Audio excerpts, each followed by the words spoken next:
extra time.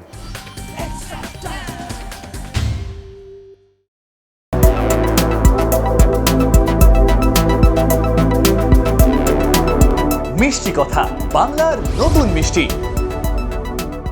I'm joined by someone who knows a lot many things about how a tense India-Pakistan match is all about.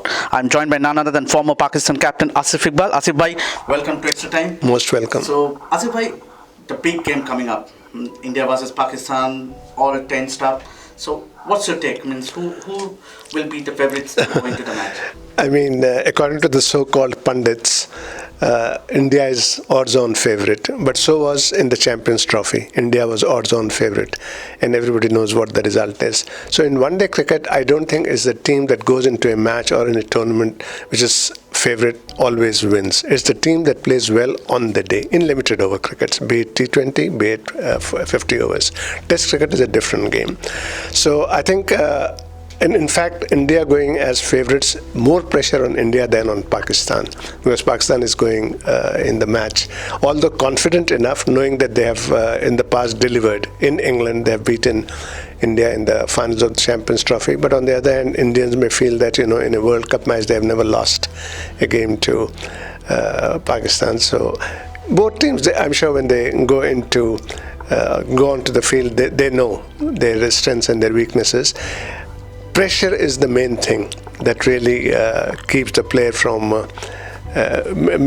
makes them apart, and whichever team holds the pressure properly, I think will be able to deliver on the day.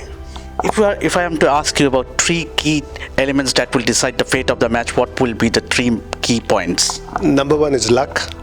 That's the most important one, because winning the toss is in nobody's hand. Weather, conditions, everything, depending on who wins the toss, the conditions, the pitch, everything depends on that. The decision is made whether to bat or bowl.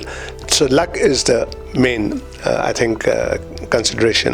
Other than that, I think India, if you go category-wise, bowling department, just as good. I think Pakistan also has got just as good as India. Batting-wise, India is miles ahead. Having said that, I may be repeating myself. Sounds silly to say it, but again, on the day, if it's Pakistan's day, nobody can stop Pakistan from winning, because the way they play their cricket, and known as the most unpredictable team in the world. And I think they don't mind that tag, because as long as they win, it makes life easier for them. Perhaps the fact that India has someone like Virat Kohli, who is just the best batsman in the modern day cricket right now, does it give India an edge over Pakistan? Well, I don't think India depends on just Virat. There's no doubt he's an excellent player. There's no doubt he's one of the best, and as you said, number one in the world. But in a team sport, one man doesn't carry the team. You've got other players. Rohit Sharma, I think, is the most I wouldn't call him underrated, but unsung. He's an exceptional player of one-day cricket. To me, he's the number one in one-day cricket. And the others too. I mean, it's not just Rohit. Rohit is obviously the captain, so he's carrying more responsibilities on his shoulder. But yes, of course, there are others. India looks to deliver on such a key match, and Pakistan will be quite happy to see the back of Rohit. Not Rohit. I'm talking about Virat. I'm sorry. See the back of Virat as soon as possible. But there are others too that can perform. Asif bhai, Pakistan hasn't in their ranks someone called Mohammad Amir, who is not going in a form of his life. Means obviously he was dropped from the side, he came back, he made a comeback, but we all know what he is capable of. He single-handedly won the match in the Champions Trophy final, getting in the early inroads. So do you say that how big a role can he play, considering that, and do you see him playing the match, all important match against India? Yes, of course. I'll be very disappointed if he doesn't play. But the fact is that I think not many people know, since his comeback, Amir's, I think somewhere I read that about 28 to 30 catches were dropped off his bowling, which is a huge number.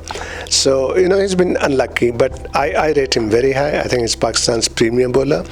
And against the West Indies, when we were shut out for 105, he's the only one who got 3 wickets, and that too very few runs he gave away. Yes, he's an important peg of the Pakistan bowling lineup, and he's got support also. I think Wahab Riaz, Hassan Ali, they can also play a good supportive role.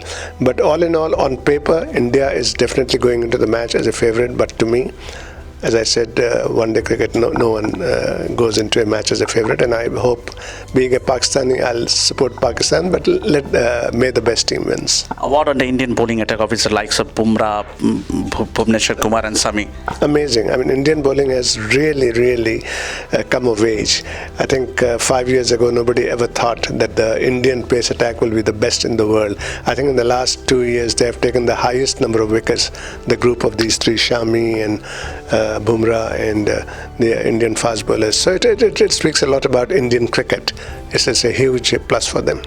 And last couple of questions. Obviously, Dhoni will be in all probability playing his last World Cup. So just the sheer presence of MS at the back of the stumps means Huge. And best of luck to Dhoni for his after cricket life. But his contribution, nobody can take away what he's already achieved. Huge. And he has done a great service for the country. And I'm sure every Indian and every cricketer, even as a Pakistani, I'm saying it, that we are proud of his achievements. But then coming to Dhoni, obviously there's a news controversy that's surrounding him.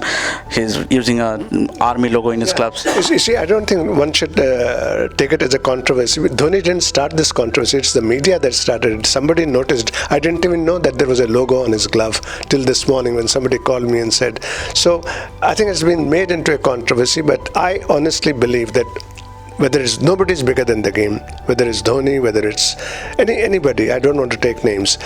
If ICC has got a set of rules, if anybody breaks that rules, that has to be addressed. If there's a punishment, that punishment has to be given. And first, obviously, ICC has to tell Dhoni or the BCCI that this is breach of the rule. So kindly address it. And if they don't, then I think yes, ICC should take action. Latest news আর exclusive ভিডিওর সঙ্গে update থাকতে এখনই subscribe করুন আমাদের YouTube channel. Bell আইকনে click করতে ভুলবেন না যেন।